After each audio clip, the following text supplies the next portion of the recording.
Cotonou, capitale de la République sœur du Bénin, a accueilli ce lundi 14 mai la seconde réunion du comité ad hoc des chefs d'État et de gouvernement chargé d'examiner les questions liées à l'élection des membres de la Commission de l'Union africaine. Le président de la République, Idriss Déby Itno, président en exercice de la CEAC, a été accueilli à l'aéroport international Cardinal Bernardin Gantin de Cotonou par le Premier ministre Pascal Koupaki. Les officiels béninois et la colonie tchadienne de Cotonou ont fait massivement le déplacement de l'aéroport international pour souhaiter la bienvenue à Idriss Déby Itno, l'infatigable médiateur. Après les usages protocolaires, le président de la République Idriss Déby Itno et le Premier ministre Pascal Koupaki ont eu un bref entretien au salon d'honneur. Aux journalistes présents à l'aéroport, le chef de l'État Idriss Déby Itno a indiqué que cette seconde rencontre de Cotonou est celle de la dernière chance. L'Afrique nous regarde, a-t-il indiqué. Le peuple africain attend. La communauté internationale aussi nous suit et attend que de nos rencontres sorte une solution définitive qui permette au continent de sortir de tête dans la tête de l'eau. J'espère que cette fois-ci sera la bonne rencontre et que nous quitterons Bénin avec une solution définitive qui règle la question du président de la Commission de l'Union africaine. Après cette interview, le chef de l'État, Idriss Déby Itno, est allé rejoindre les membres du comité ad hoc. Il s'agit de ses homologues béninois, Boni Yayi, actuel président de l'Union africaine, sud-africain Jacob Zuma, gabonais Ali Bongo Ondimba, ivoirien Alassane Dramane Ouattara, des premiers ministres éthiopiens et algériens Meles Zenawi et Ahmed Ouyaya, ainsi que le chef de la diplomatie angolaise Georges Chikoti. Pour rappel, le comité ad hoc avait été institué lors de la 18e session ordinaire de la conférence des chefs d'État et de gouvernement de l'Union africaine tenue à Addis Abeba en Éthiopie du 29 au 30 janvier 2012. La rencontre de Cotonou n'a pu départager les deux candidats au poste de président de la Commission de l'Union africaine, à savoir Madame Nkosazana Dlamini Zuma et Jean Ping. Le dernier mot revient à la 19e session ordinaire de la conférence des chefs d'État et de gouvernement de l'Union africaine qui se tiendra du 15 au 16 juin prochain à Lilongwe au Malawi. Comme à l'arrivée, le président de la République, Idriss Déby Itno, a été raccompagné avec la même chaleur.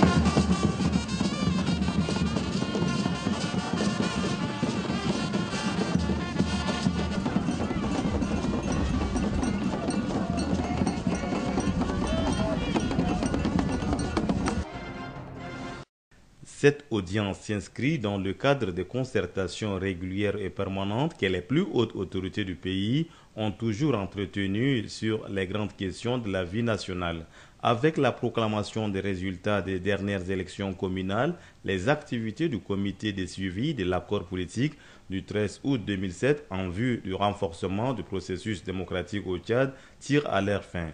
C'est dans ce sens que les membres du comité sont venus faire le point de la situation au Premier ministre Emmanuel Nadingar, de leurs activités et des actions en cours de réalisation pour les dernières semaines restantes. Le chef du gouvernement a saisi cette opportunité pour féliciter la maturité politique de l'ensemble des acteurs politiques avant d'apprécier la qualité du travail abattu par le membre du comité de suivi de l'accord politique pour la bonne tenue de toutes les élections.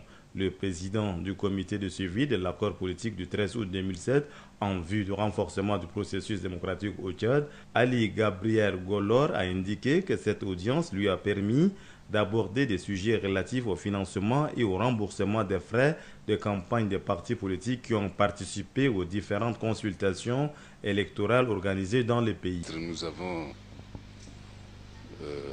échangé sur 2 points. Le premier point concerne le financement des partis politiques. Et il y a aussi le remboursement des frais de campagne, qui jusqu'à maintenant n'est pas effectué. Donc les chefs de parti se plaignent. Nous avons soulevé cette question en demandant au Premier ministre de prendre toutes les dispositions nécessaires afin que la subvention de l'État aux partis politiques soit versée. Ali Gabriel Golor a précisé que la mise en place d'un nouveau cadre de concertation et de dialogue pour pérenniser l'esprit de l'accord politique du 13 août 2007 a été également évoqué au cours de cette audience. Il s'agit d'échanger avec le Premier ministre sur le futur accord que nous sommes en train d'élaborer et qui va remplacer l'accord du 13 août 2007. Le chef de l'État, Idriss Déby Itno, est le garant de cet accord politique du 13 août en vue du renforcement du processus démocratique au Tchad, signé entre les partis politiques de la majorité présidentielle et ceux de l'opposition démocratique. L'adoption de ce projet de loi par la représentation nationale constitue un ouf de soulagement pour la société cotonnière du Tchad, société nouvelle.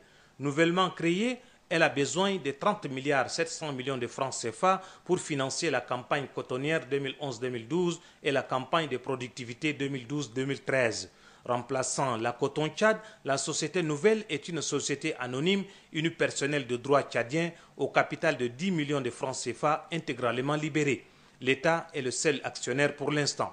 L'adoption du document relatif à la ratification de l'ordonnance 8 autorisant le gouvernement à donner son aval à l'octroi des crédits par les banques de la place à la nouvelle société cotonnière a suscité de débats.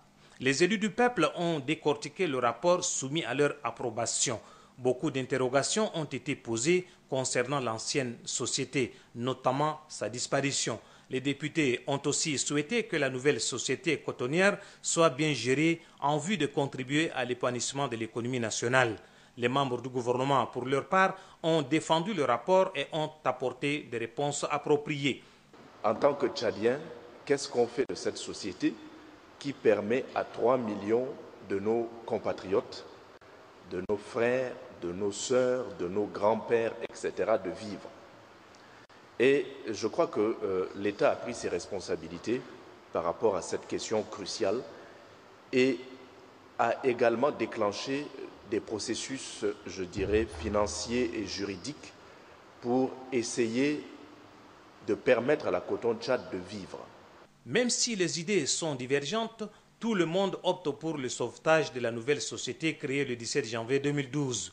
Pour le ministre en charge du commerce, Mohamed Allahou Taher, la journée de réflexion préconisée par la représentation nationale sur la Coton Tchad est la bienvenue.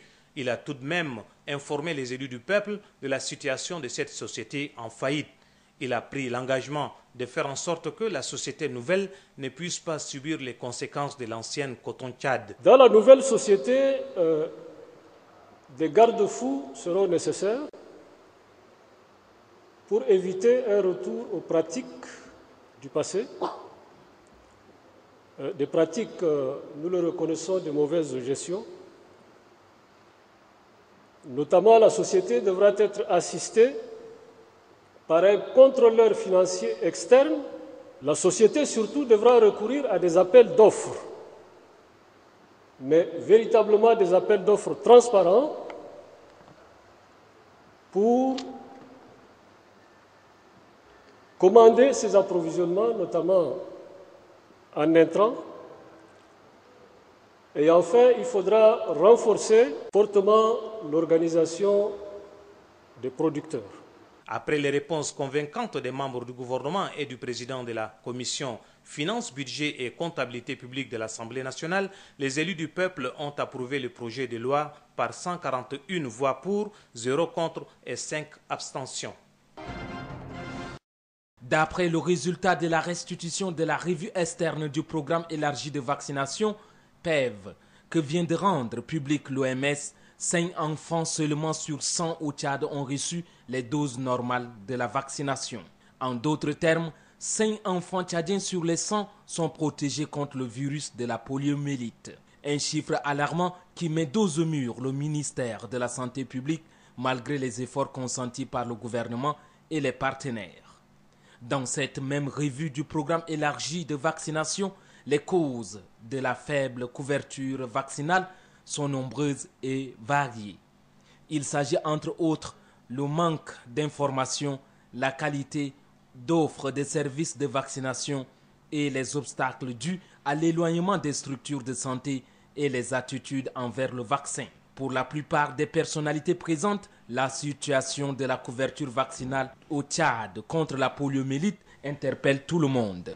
Il faut accueillir ces gens-là et puis sensibiliser de porte à porte, de maman à maman, pour que cette vaccination réussira. Il faut penser à ça. Je voudrais suggérer que ce monitorage soit vraiment couplé à une responsabilisation et une redevabilité à tous les niveaux.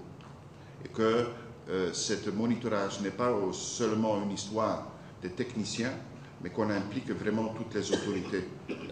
Le ministère de la Santé publique et ses partenaires sont convaincus que les efforts de grande envergure, notamment la sensibilisation de masse et la formation des agents vaccinateurs, restent à faire.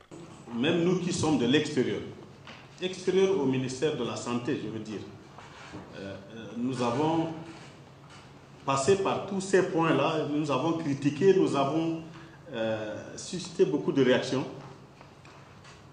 Mais les réponses, nous les avons maintenant. Et maintenant, avec les présentations, tout le monde s'est rendu compte que vraiment c'est quelque chose qui interpelle tout le monde, en ce qui concerne la vaccination, et que cette présentation de revue, vraiment, est la bienvenue parce que ça nous interpelle vraiment sur tous les plans.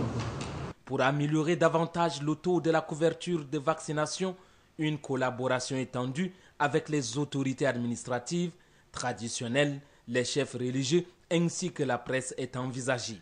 Des échanges d'expériences avec d'autres pays d'Afrique sont aussi évoqués lors de cette rencontre de la revue externe du programme élargi de vaccination. Elles sont 2 personnalités à se relayer pour venir s'entretenir et échanger avec le ministre de l'Information et de la Communication, Hassan Sila Bakari. Le diplomate algérien est le premier à franchir les portails du ministère de l'Information et de la Communication. L'ambassadeur plénipotentiaire et extraordinaire de la République d'Algérie au Tchad, Nadjib Mahadi, apporte une proposition de projet de son gouvernement au ministre de l'Information et de la Communication. Sans ignorer que le secteur de l'information et de la communication joue de nos jours un rôle extrêmement important dans la promotion et le renforcement des relations entre les États. C'est dans ce contexte que je suis venu voir mon ami et mon frère, le ministre de l'Information et de la Communication, pour lui remettre un projet d'accord proposé par le gouvernement algérien au gouvernement tchadien dans le domaine de l'information et de la communication. Donc c'est un projet qui va être soumis à l'examen et l'appréciation, et nous ferons un plaisir de recevoir des appréciations, les observations de la partie tchadienne dans l'éventualité de sa finalisation dans un proche avenir et de permettre ainsi à ce secteur extrêmement important d'apporter sa contribution et de jouer son plein rôle dans la promotion et le renforcement des relations bilatérales entre nos 2 pays. La deuxième personnalité à être reçue par le ministre de l'Information et de la Communication est le directeur de l'Agence française de développement. Cette agence est connue pour l'impact de ses projets et appui multiforme aux actions du gouvernement. L'AFD, ces dernières années, a consacré la moitié des ressources qu'elle apportait au Tchad à l'eau, soit à peu près 50 millions d'euros sur une dizaine d'années.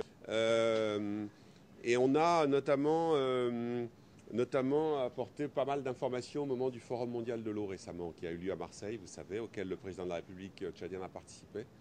Et on voulait voir un peu quel développement on pourrait donner à ça dans les médias au Tchad, pour sensibiliser l'opinion, pour informer les gens sur une question importante qu'est l'eau. Mais on est prêt aussi, et le ministre nous l'a proposé, à travailler ensemble pour communiquer sur d'autres domaines. Pour les hôtes du ministre de l'Information et de la Communication, le secteur de l'information et de la communication joue un rôle extrêmement important dans toute œuvre de développement, de résolution des conflits et surtout de cohésion entre les peuples. Il est donc nécessaire d'accorder une attention toute particulière au secteur de l'information et de la communication afin de lui permettre d'accomplir pleinement sa mission.